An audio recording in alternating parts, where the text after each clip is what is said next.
तो ब्रेक से पहले हमने राजस्थान के भरतपुर की घटना आपको दिखाई, किस तरह से एक बाप बेटा जो केले बेच रहे थे, किस तरह से थूका गया बेटे द्वारा तराजू के अंदर और फिर थूक लगाकर केले बेचे गए। हमारे साथ खास मेहमान इस वक्त जुड़ गए, पहले मैं उनका परिचय करवा दूं। हमारे साथ सैयद जफर इस्लाम बीजेपी के प्रवक्ता जुड़ गए, उसके अलावा राधिका खेड़ा कांग्रेस की प्रवक्ता हमारे साथ है, संजीव झा आम आदमी पार्टी के स्पोक्स पर्सन, उसके अलावा तौसिफ खान हमारे साथ हैं, मौलाना साद के वकील हैं और तबलीग के प्रवक्ता भी हैं। आप चारों का बहुत बहुत स्वागत है इंडिया टीवी पे। जफर इस्लाम, सबसे पहले मैं आपके पास आना चाहूंगा। आपने अभी सुना और देखा भी, अगर आपके सामने टीवी है, कि किस तरह से राजस्थान के भरतपुर में यह घटना सामने आ गई है। प्यार से समझा दिया, सख्ती दिखा दी, लेकिन बाज नहीं आ रहे हैं ये लोग, अभी भी इस तरह की घटनाएं सामने आ रही हैं। देखिए, मेरे सामने टीवी नहीं है इसलिए मैंने वो देखा नहीं है, लेकिन मैं इतना जरूर कहता हूं कि जो भी आपने दिखाया उसको और जो बोला मैंने सुना उसको, और ये कह सकता हूं बहुत कि ऐसे लोगों से जो इस तरह की मानसिकता के लोग हैं उनके साथ एक ही तरह से निपटा जा सकता है, सख्ती से, और सख्ती से निपटना चाहिए सरकार को, चाहे वो किसी समुदाय के हो, किसी पूजा पद्धति के मानने वाले हो, किसी समाज के हो, किसी कम्युनिटी के हो, उसको ध्यान न रखते हुए उसके साथ सख्ती से निपटना चाहिए। अब देखिए, ऐसे लोग समाज में, ये तो बड़ी गंदी सी बात है, और इनको पीछे कौन है वो भी देखना चाहिए, कौन उनके पीछे है। और कुछ लोग ऐसे भी हैं, जैसे अभी देखिए आपने कर्नाटका में जेडीएस के जो सुप्रीमो, उनके घर शादी हो रही है।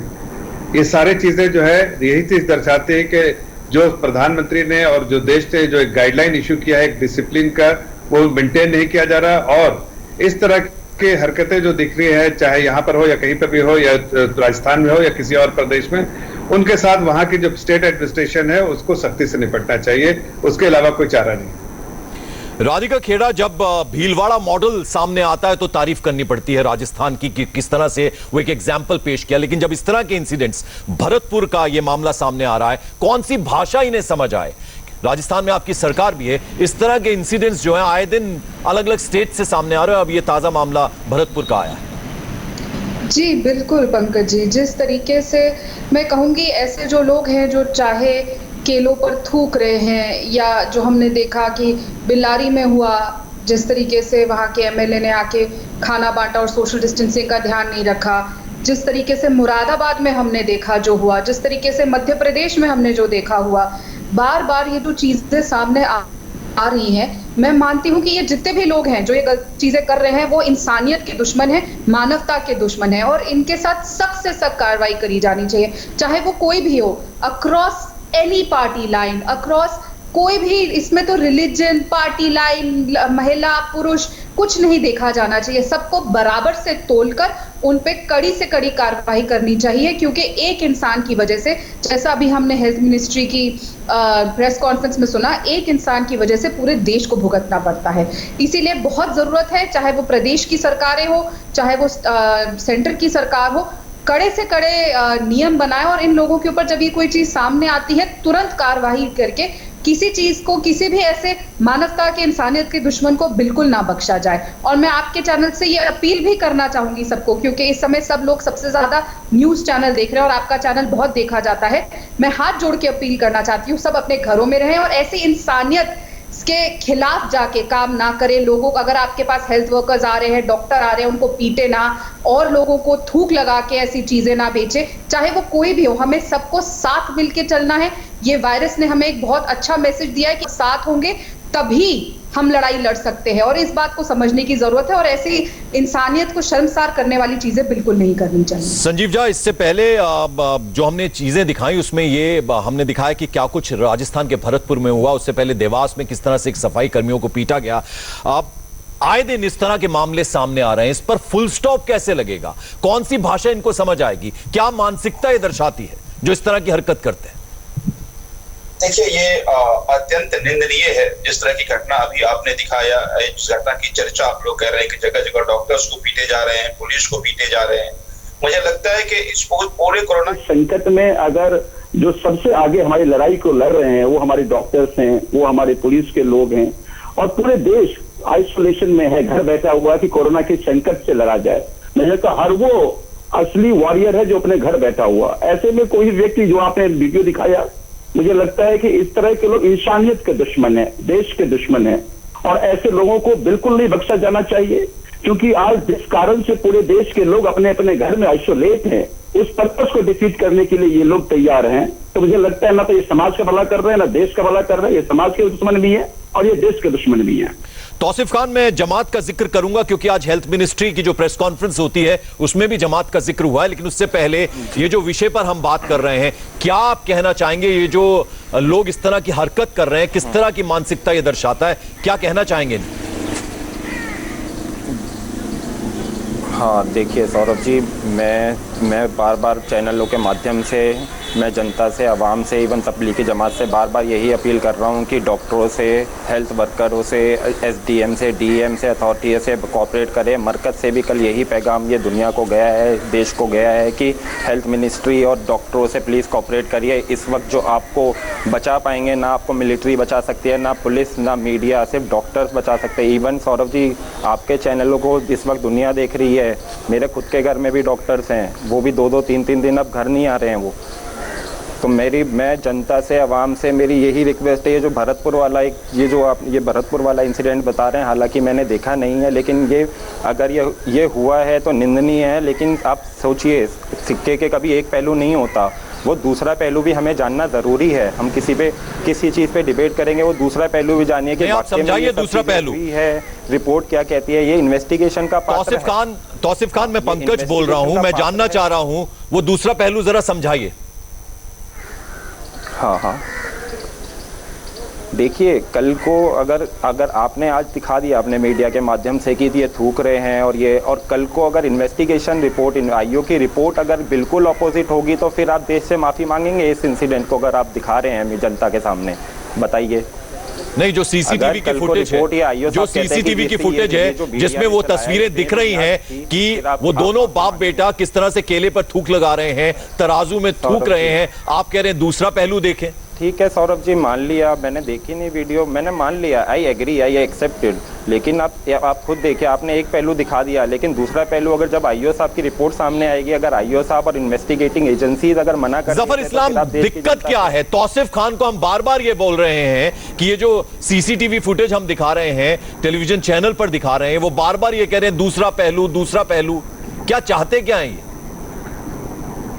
देखिए, ऐसी चीजें जब होती है तो उसको सीधे सीधे उसके बारे में बिल्कुल सख्ती से बोलना चाहिए और साफ लफ्जों में बोलना चाहिए, इसलिए कि जो लोग अगर इस तरह की मानसिकता के हैं उनको किसी तरह का सपोर्ट नहीं मिलना चाहिए। चाहे दूसरा सिक्का, दूसरा पहलू, कोई ऐसा उसकी जरूरत ही नहीं है। सामने दिख रहा है, सीसीटीवी में सारी चीज कैद है, तो अगर आपको सामने दिख रहा है तो फिर उसमें कहाँ गुंजाइश है दूसरे पहलू को देखने के लिए? पहला पहलू आप जिसको मर्डर करते हुए देखेंगे तो आप उसके बाद उसकी क्या परिस्थिति थी, नहीं थी, उसके बारे में जानने की जरूरत नहीं। जो क्राइम किया, क्राइम है, वो क्राइम दिख रहा है सामने अगर सीसीटीवी में, तो फिर स्पेकुलेट करने की जरूरत नहीं है। उससे सख्ती से निपटना चाहिए ताकि एग्जाम्पलरी पनिशमेंट दिया जाए, ताकि दूसरा आदमी इन सब चीजों से हट बचा रहे और इस तरह के गलत काम ना करे। मैं तो सिर्फ इतना कह रहा हूं कि देखिए, कुछ चीजें जहां स्पेकुलेट करने की जरूरत है कि हाँ उसके दूसरे पहलू का आपको पता नहीं, किसी को पता नहीं, हमें पता नहीं, तो जाहिर है आपको कहने चलिए का, अभी आप कहें, चलिए जब मैं अब अगला विषय उठाऊंगा जफर इस्लाम, तो फिर ये जरूर दूसरे पहलू की बात करेंगे। तौसीफ खान, अभी आपने हेल्थ मिनिस्ट्री की ब्रीफिंग सुनी, प्रेस कॉन्फ्रेंस हर रोज 4 बजे होती है। उन्होंने कहा 23 स्टेट्स और यूनियन टेरिटरीज मिलाएं तो मिलकर जमात ने कंट्रीब्यूट किया। जिस तरह से तेजी से मामले बढ़े कोरोना संक्रमण के, देश में 29.8% कोरोना केस जमात से जुड़े हैं और अकेले अगर दिल्ली की बात कर लें तो 63% जो है वो जमात से जुड़े हुए हैं। क्या कहेंगे आप? देखिए, अभी ना हमारे देश के डॉक्टर्स ना अभी हम जो कोरोना वायरस से पीड़ित हैं उनको बचाने में लगे हुए हैं। तो अभी सिर्फ मैं आपके चैनल के माध्यम से एक छोटी सी चीज़ कहना चाहूँगा, जब ये सब चीज़ ख़त्म हो जाएगी तो एक ऑल इंडिया मेडिकल एसोसिएशन है, तो ये रिपोर्ट सार्वजनिक करें, ये आपके सामने, आपके मीडिया के सामने लाएं कि कितने % तबलीगी जमात के जो स्क्रीनिंग टेस्ट हो रहे हैं, तबलीगी जमात को और देश को अलग कीजिए। आपने जो अलग कर दिया है ना मीडिया ने, उसको अलग है, और ये जो बताइएगा कि तबलीगी जमात से जुड़े हुए हमने इतने % अपनी प्रेस कॉन्फ्रेंस में ये बात कह रही है। तौसीफ खान, तौसीफ खान, हेल्थ मिनिस्ट्री अपनी प्रेस ब्रीफिंग में ये बात कह रही है। जी हाँ, हाँ, वो मैं आपको बताता हूँ ना उस चीज़ का भी, क्योंकि वो जो स्क्रीनिंग टेस्ट हो रही है वो जो दो देश में जो तबलीगी जमात से जुड़े हुए आदमी हैं फिलहाल के लिए वो ज़्यादा से ज़्यादा स्क्रीनिंग टेस्ट उन्हीं के ही हो रहे हैं। आप समझिए उस चीज़ को। या तो आप देखिए कि ऑल इंडिया मेडिकल एसोसिएशन ये रिपोर्ट सार्वजनिक करे, दुनिया के देश के सामने लाए कि भाई हमने इतने तबलीगी जमातों में से इतने बंदों के हमने वो टोटल परसेंट में अपार्ट फ्रॉम दी कंट्री हमने इतने स्क्रीनिंग की है। तो ये जो पहलू है ना परसेंट का 70-80% की इंदौर में 70% हैं और उत्तर प्रदेश में इतने परसेंट है। जफर इस्लाम ना सिर्फ ये मामला है बल्कि रोहिंग्या जो मुसलमान हैं वो भी निजामुद्दीन में जमात के कार्यक्रम में गए थे और ये कोरोना से संक्रमित हो सकते हैं। बाकायदा गृह मंत्रालय ने चिट्ठी लिखकर तमाम राज्यों को निर्देश दिए हैं। यानी रोहिंग्या भी इस मरकज के कार्यक्रम में गए थे, मरकज में गए थे। अब देखिए पूरी चीजें जो है इन्वेस्टिगेशन का मामला है, होम मिनिस्ट्री इन्वेस्टिगेट कर रही है और इन्वेस्टिगेशन के बाद सच्चाई जो है आपके सामने आ जाएगी। लेकिन मैं इतना जरूर कहूंगा कि चाहे कुछ भी कहें तबलीगी जमात, मेरा सिर्फ उनसे एक ही चीज है कि आपको ये जानकारी थी कि ऐसे में कि जब यहाँ पर सोशल डिस्टेंसिंग के नॉर्म्स फॉलो करने हैं, आपको वहां पर आदेश ऑलरेडी मिनिस्ट्री से आ चुकी थी, हर जगह से अनाउंसमेंट आ रहा था, प्रधानमंत्री अपने होली का प्रोग्राम कैंसिल कर रहे थे, कई ऐसी चीजें हैं जो कैंसिल हो रही थी। उसके बावजूद, ये जानकारी के बावजूद अगर आपने फिर भी इतनी जमघट बना के रखा तो जाहिर है उसके जिम्मेदार आप है और इस पूरी परेशानी की वजह आप है और उसको आपको कहीं ना कहीं एक्सेप्ट करना पड़ेगा। राधिका क्या सिर्फ जमात रिस्पॉन्सिबल है या कहीं ना कहीं लापरवाही हुई है? इस पूरे मामले को देखिए, अब ये रोहिंग्या कनेक्शन भी सामने आ रहा है। जी पंकज जी, जिस तरीके से अभी सैयद भाई बता रहे थे कि कार्रवाई हो रही है, चेक कर रहे हैं, मैं कहना चाहूंगी कि होम मिनिस्ट्री तो पहले भी सो रही थी। हमने देखा महाराष्ट्र सरकार ने जब इनको परमिशन नहीं दी अपना प्रोग्राम करने के लिए, फिर भी दिल्ली में परमिशन दी जाती है। दिल्ली में इतने हजारों लोग, बाहर से आए हुए लोग हैं और किसी को नहीं पता। क्या हमारी एजेंसी सो रही थी? जैसे कि सामने आया कि वो जिस पर्पस के वीजा पे आए थे वो पर्पस के काम नहीं हो रहे थे, दूसरी चीजें कर रहे थे। तो ये क्या हमारे देश की सुरक्षा क्या कर रही थी? रात को 2 बजे हमारे एनएसए जाते हैं, साथ साहब से मिलते हैं, उसके बाद से वो गायब है। आज तक उनको हम पकड़ नहीं पा रहे हैं। क्या रीजन है पुलिस उनको अरेस्ट नहीं कर रही? आज तक नहीं पता। जब इतनी चीजें सामने हैं, इतने लोग दिल्ली में इकट्ठे हो जाते हैं, होम मिनिस्ट्री सोती रह जाती है। आप बोल रहे हैं कि होम मिनिस्ट्री इंक्वायरी कर रही है। जवाब दीजिए जफर इस्लाम, ये तो जफर इस्लाम जवाब दीजिए। चलिए अब सुन लेते हैं जरा जफर। राधिका, ऐसा लगता है राधिका जी, राधिका जी कांग्रेस के, एक मिनट सुन लीजिए राधिका जी, लगता है बहुत दिन के बाद फिर से कांग्रेस के प्रवक्ता आ रहे हैं, शायद उनकी जानकारी बहुत सारी चीजों की नहीं है इसलिए ऐसी बातें कह रहे हैं। शायद उनको थोड़ी पुरानी जानकारी लेके आए तो बेहतर होगा। इनको पता होना चाहिए कि वहां पर जो रिस्पॉन्सिबिलिटी थी वहां के जो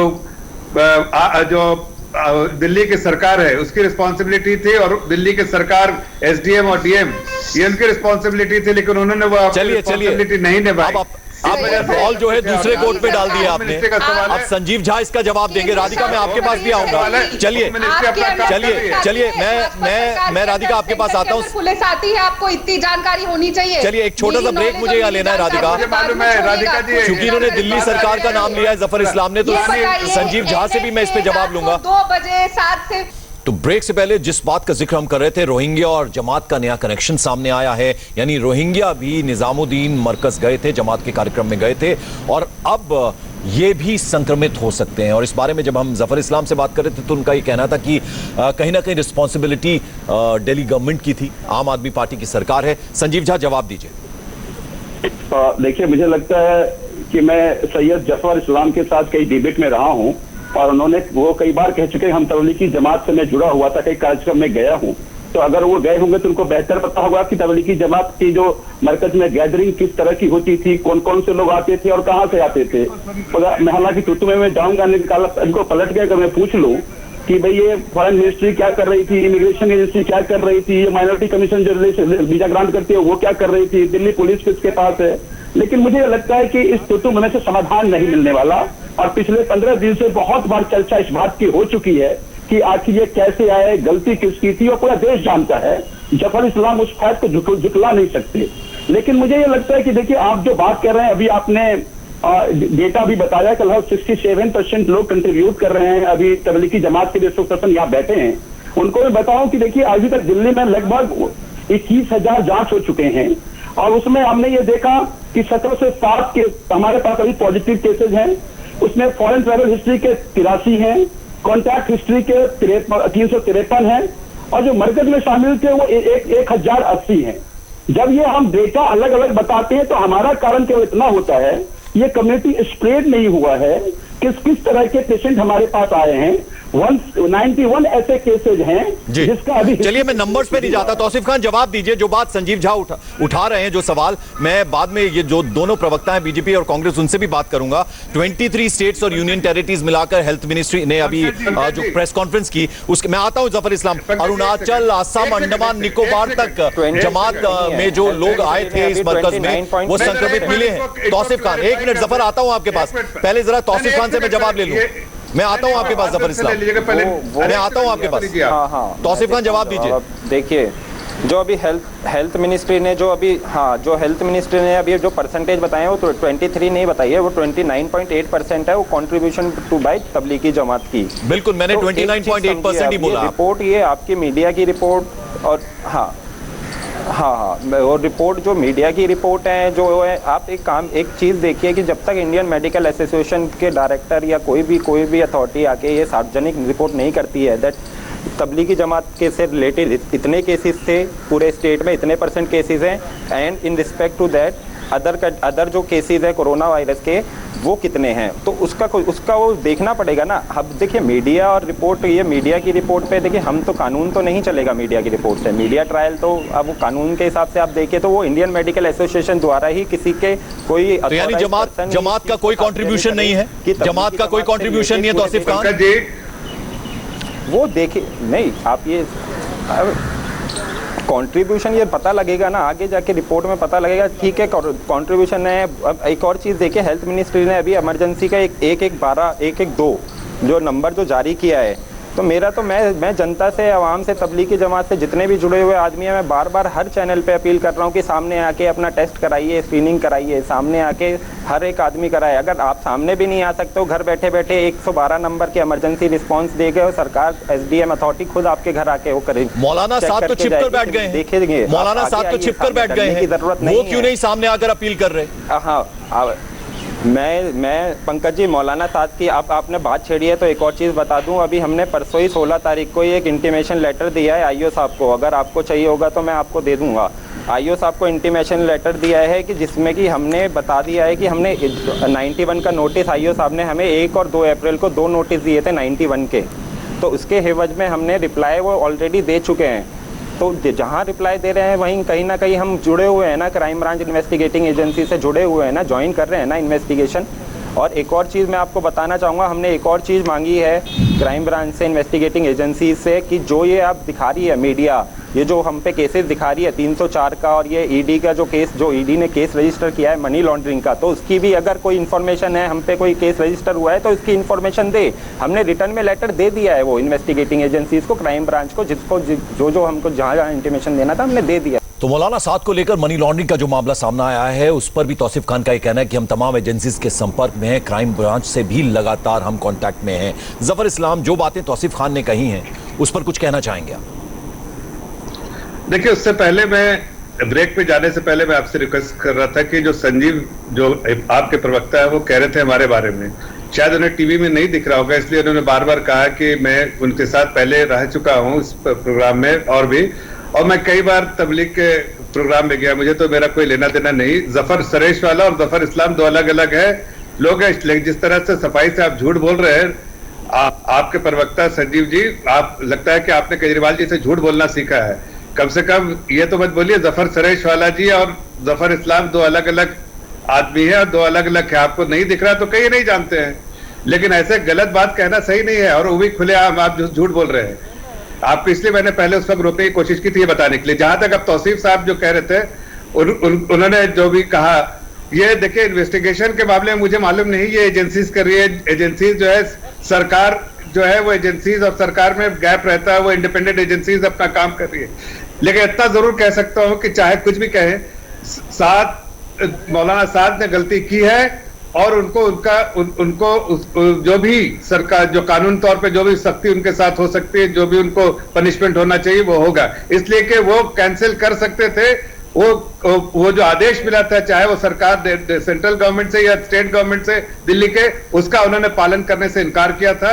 और वैसे वीडियो भी देखे, ऑडियो भी देखे, और शायद इसकी वजह से इनको कटघरे में खड़े हैं। और इसका जवाब और इसके कानूनी तौर पे जो देश के कानून के हिसाब से उन पे पनिशमेंट होगा, उसको दंडित। चलिए राधिका खेड़ा, बड़ा सवाल यह है कि 130 करोड़ का देश है, सब कुछ ठीक ठाक से चल रहा था कि अचानक से जमात का मामला सामने आया, दिल्ली से शुरुआत हुई और फिर हमने देखा पूरे देश में किस तरह से संक्रमण फैलता गया और ज्यादातर मामले जो है जमात से जुड़े हुए हैं। किसकी रिस्पॉन्सिबिलिटी थी आपको लगता है जमात के अलावा, और कहां लापरवाही हुई है? क्या दिल्ली सरकार भी उतनी ही जिम्मेदार मानती हैं?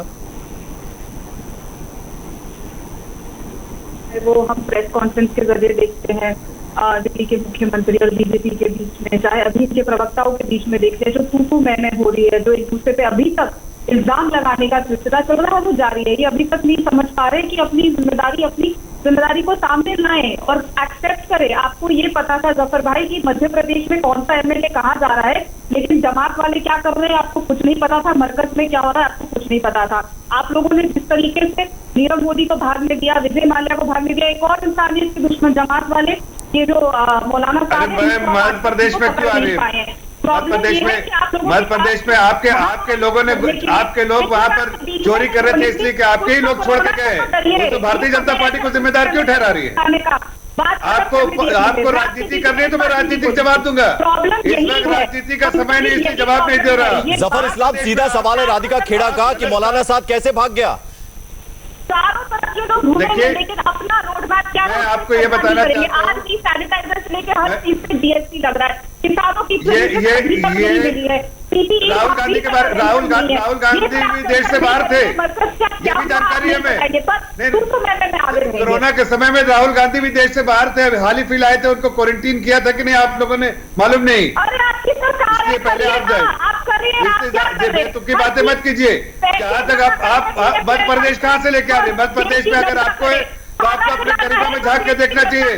आपको अपने गरीबों में झांक के देखना चाहिए कि आपने मध्य प्रदेश में आपकी कमियां क्या रही है।